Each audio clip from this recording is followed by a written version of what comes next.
Gaslighting. The gaslighting will drive you mad. Monitoring. They have a spirit of observe and report. You will feel that. The lying. They lie and they don't even have to lie. You could tell them, hey, I already know what's going on.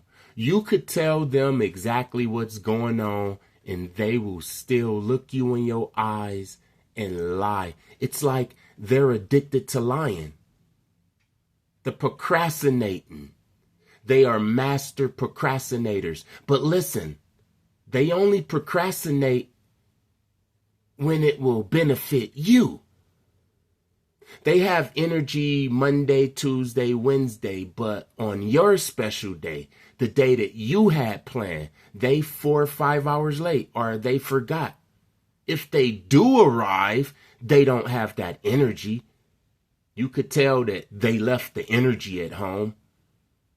They don't have the same energy that they had Monday, Tuesday, and now it's your day. It's like they're just empty. They're just there. These people love manipulating and procrastinating. SR&BG, and how to tell if you're dealing with a gangstalker. Whether you're in a relationship with them, you're engaged with them, or you married to them. How to tell if you're dealing with a gangstalker. Before I start this video, I want to thank everybody that like, comment, share, and subscribe. I see it. God see it. Blessings to you in your situations. Just in case you don't make it to the end of the video, I wanted to thank you now. Thank you. And I mean that. How to tell if you're dealing with a gangstalker. If you engaged to one of them or already married. You've been married to this person for 10, 15 years. And you always knew that it was something weird. You see, some of these gangstalkers are cool. They witchcraft is very subtle, very quiet. You wouldn't even know what's going on if they're real good. You will wake up tired. You will go to sleep tired.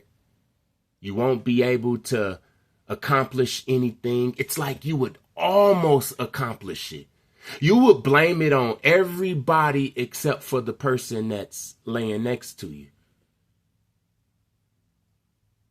When you real lonely, because we all get lonely, right? I'm trying to tell you, to the person that says, I can live this life by myself, I don't need a partner, they lying, man. The hardest person get lonely. It don't have to have anything to do with sex and romance. It could just be a confidant, a person that listens to you. And then it leads to other things. If there's a woman on level 2 gangstalking, she's isolated. Her parents don't talk to her. Her friends cut her off. It's like she's all by herself. If there's a guy with charm, he looks nice and he listens. If he come up, oh man, she gonna let him in. And vice versa. If I'm in her shoes and a woman come like they have came, you let them in. You need somebody to talk to. Somebody to touch your shoulder, a warm hand on your shoulder. And this person not calling you crazy for talking about your gang stalking experience and they not judging you and stuff like that. You might be sleeping with them in 24, 48 hours. These people already come knowing you. They know your favorite color. They know what make you laugh, what makes you cry, because they have a list on you. They were sent to you. This is why we have to have patience and fall in love with the Most High and ourselves. Except being lonely. Because if we don't, they'll send these people. They've been watching you your whole life. If you say that you one of the chosen, they've been watching you your whole life. They know what movies you like. They know what movies you don't like. You would think this damn person was sent from God, and you would let them in. Then all of a sudden, things start changing. All of a sudden, they start with the gaslighting. I remember I was in a relationship with a gangstalker. Not for a long time. I had to get up out of there. I didn't like her when I first met her. I didn't. The energy. She didn't give me a reason. She said all the right things. She owned her house. It was beautiful. She had a nice car. She was in the church. It was all good. But I didn't like her. Now I know why I didn't like her, because she was a gangstalker. I would never ignore these feelings ever again. I didn't like her, but it was all good. She gave me whatever I wanted. She allowed me to do whatever I wanted to her sexually. All I had to do was lay up, sleep. She'll go to work. She'll buy me supplements or whatever. And then all of a sudden, the gaslighting. There were certain things that I couldn't find that was important. It took me a whole week to find my ID under her refrigerator. Now, I know we live in a time where things wind up missing and then you find it a week later, this phenomenon that's going on. But this was 20 years ago. She did that shit. They will hide things. Listen, at this time that she was hiding stuff, my ID, I couldn't find my social. One week, I couldn't even find my damn whole wallet. Why? Because I was talking about getting a job. I didn't want to lay up no more. I started feeling like her dog. Like I was babysitting her dog, because she did have a dog, and I did feed the dog. I did walk the dog. I started knowing the neighbors and different things like that. All in a short amount of time. I was there. I didn't want to be there anymore. I wanted to make some money. I wanted to talk to people. I wanted to be out. I wanted to miss her and come home and buy her food and shit. And when I started talking about elevating, gaslighting, she started hiding different things, different important things. And as soon as I stopped talking about the job and start just relaxing in the morning, she'll be getting ready for work. I'd just be chilling, smoking a blunt, watching TV. As soon as I get back on that energy, I start finding my stuff. If I was to wake up when she wake up and start getting dressed, talking about I'm going to go fill out some applications, it might even be an argument. All of a sudden, she'll start finding things to argue about. Things that we forgot about 4 or 5 days ago. I started observing her ass. I was like, nah, something is going on. I remember I even talked to my homeboy Polly, rest in peace. He was like, yeah, she trying to mold you. I'm like, what you mean mold me?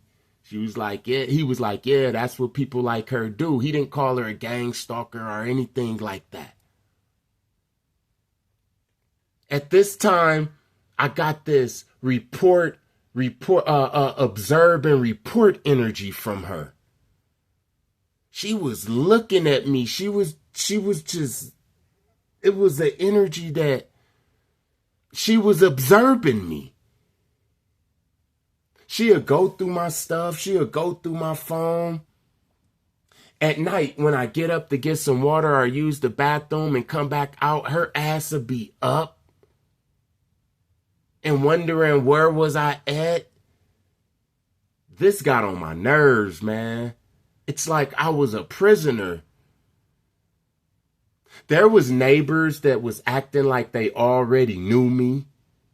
I could tell that everybody around knew my business. I knew that it was a guy a couple of doors down that was cheating with her, and everybody knew except for me, but I did know.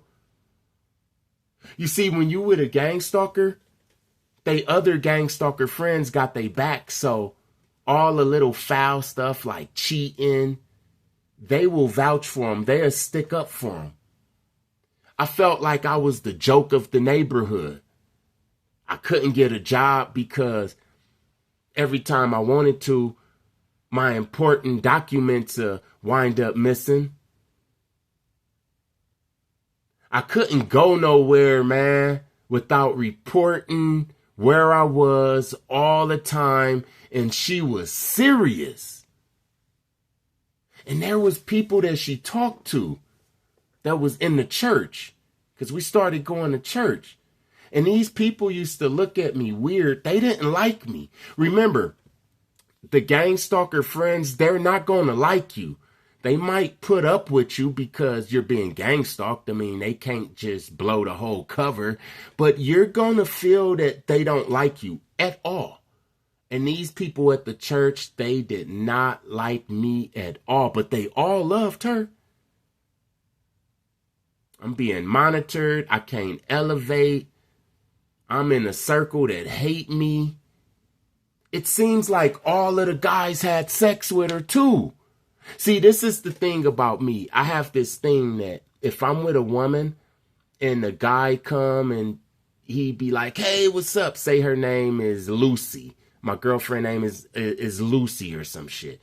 And a guy come that she known from a year ago and he say, hey, what's up? Long time no see. I already know if she slept with him or not. I already know if a woman slept with a guy if they in the same room at the same time. And it seemed like all these niggas then slept with my woman at the church. At the church, the gang stalking, she was connected to a cult that was in the church. Understand that a lot of these damn gang stalkers be connected to spiritual organizations and shit. It ain't just gotta be Christianity. But it's a lot of them in the Black Christian church. A lot of these damn gangs, man, if it's 503c government funded, then you best believe that's a gang stalking church, man. You hear what I'm saying? And she was in that damn gang stalking church. Man, that was the worst. I was starting to get ulcers. I was feeling it. That's another sign that you with a gang stalker. Because you could feel it, you start getting sick. I'm talking about physically sick. I started having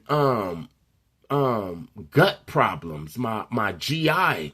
I started having irritable bowel syndromes. My nerves was starting to be bad. I started smoking cigarettes more just from being around this person. The gaslighting, the monitoring, the circle. Her Christian friend circle, which was really satanic masons and shit, gang stalkers. They hated me. The neighborhood hated me. The man at the store hated me. Everybody that liked her didn't like me. I just didn't understand. Like, if you in a relationship with me, everybody that's cool with me, they cool with you too. A friend of Nick's, a friend of Wormwood's is a friend of yours. That's what my buddies say. But when you gang stalk this person, go to a Christmas party with your girlfriend if you feel that she a gang stalker. And the people at the job, if they treat you like you the janitor, no, the janitor is going to be at the Christmas party too. If they treat you worse than a janitor and they treat her good, then you know it's something going on. You hear what I'm saying? The world loves their own. I think that's my number one way to know if this person is a gang stalker and connected to the system. It's because I don't care if they have no talents, they're not attractive, funny, or anything. The world would accept their ass before they accept me. I could never figure it out until I figured it all out. You hear what I'm saying? The world loves their own. Like the world would rather pick Barabbas than Jesus. You hear what I'm saying? It's the same exact thing. I had to leave, man. I had to leave. I couldn't put up with it no more. I remember I finally found my ID and my social, my birth certificate, everything I needed to get a job. And she had the time to go take me and all of that type of stuff. She was off for like a week. And I was like, oh, this is my perfect opportunity. And I convinced her to drive me around. I didn't have a car at the time. So she drove me around and I got a job in one day. And I already knew that she was upset. You know what she did when I got the job? I came out the temporary agency and I said, I got it. We're about to come up. And she said, hey, I just got a call. Do you got some money on you? I said, yeah, I got like $10. She said, use that $10 to go back to the house because I have to go to the north side real quick. As she's saying this, she's pulling off. I just got out the temporary agency with a smile on my face. We was about to go get some weed with the $10. And she left. And I hopped on the bus and I came back to her place.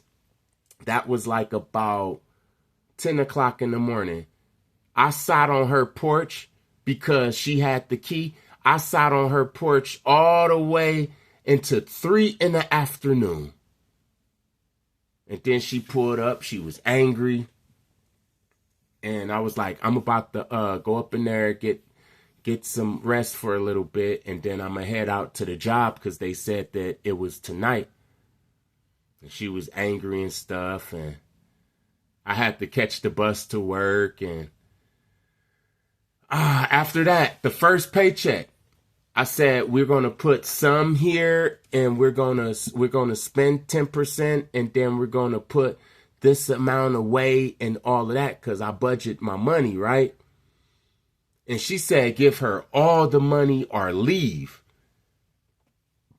I didn't have nowhere to go. So you know what I did? I filled up a backpack and I just left, man. I just left. I didn't know where I was going to go. And she was following me down the street screaming, telling me to come back, that she going to throw all of my clothes away and stuff. And I turned around and I said, burn them. I don't care. See, I'm the type of person, I would rather sleep in the park with peace than to be in a nice, beautiful house with somebody full of drama and hate. She had wooden floors. The first night I got off work, well, it was in the morning time because I worked the graveyard shift. That first night, I'm sleeping during the daytime. She come in the house and put on some high heels and start walking around the house. And that shit was loud on a wooden floor while you trying to sleep. So I didn't get no sleep that night. How to tell if you in a relationship or if you just involved with a gangstalker? They're not going to want you to grow. I mean, Ike and Tina, right? They're not going to want you to grow. They will rather for you to sit there, receive food stamps, and they'll buy you other little things. They will enable alcohol. They will enable everything that's going to lead you to an early grave or skid row. They will enable it. But when you try to get off your ass and do something, nah, you can't go to the gym. It's too many women at the gym. You've been at the gym too long. You can run around the park. You can run around the park 4 times. And why can't you do push-ups in the living room? Huh, Wormwood? Why can't you do sit-ups and push-ups in the living room? And then when you do push-ups and sit-ups in the living room, it's going to be something else. There's people that's in relationships that has the potential to be great people, but they allow these gang stalkers to gang stalk them into poverty, into unhealthy obesity.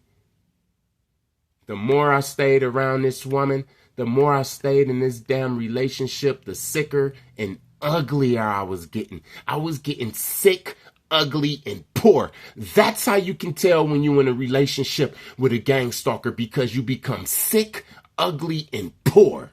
That's how. And then when you become sick, ugly, and poor, they dump your ass. They dump your ass. They talk about how sick you are and how ugly you are and how poor you are. And you might forget, look, you might forget that it ain't your fault.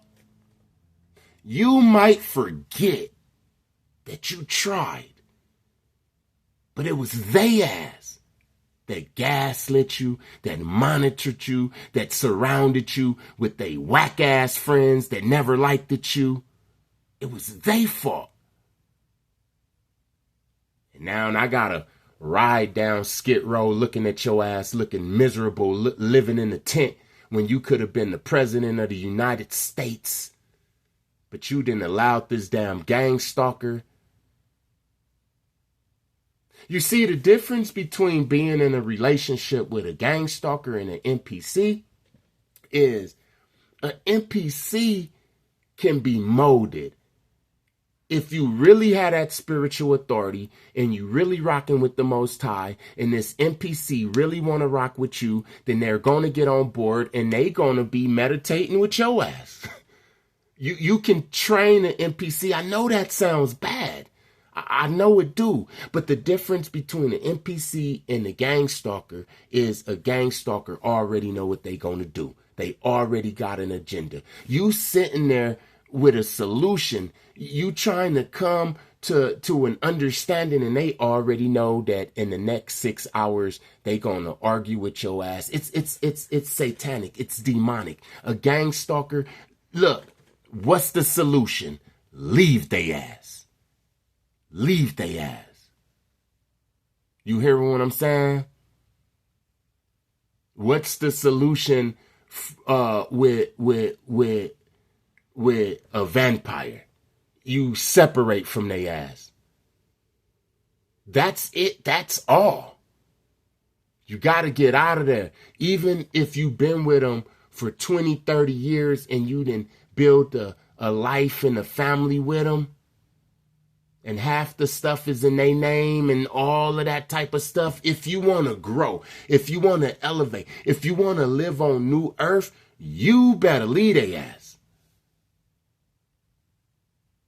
It's no negotiations. It's no gray spot. It's none of that. You either stay with the gang stalker and you vibe low, or you separate from their ass.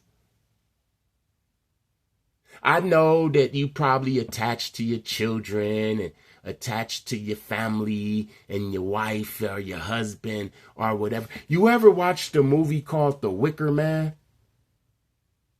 with Nicolas Cage? I remember this one dude was like, hey man, watch The Wicker Man, but make sure that you watch it to the end. You're going to be surprised.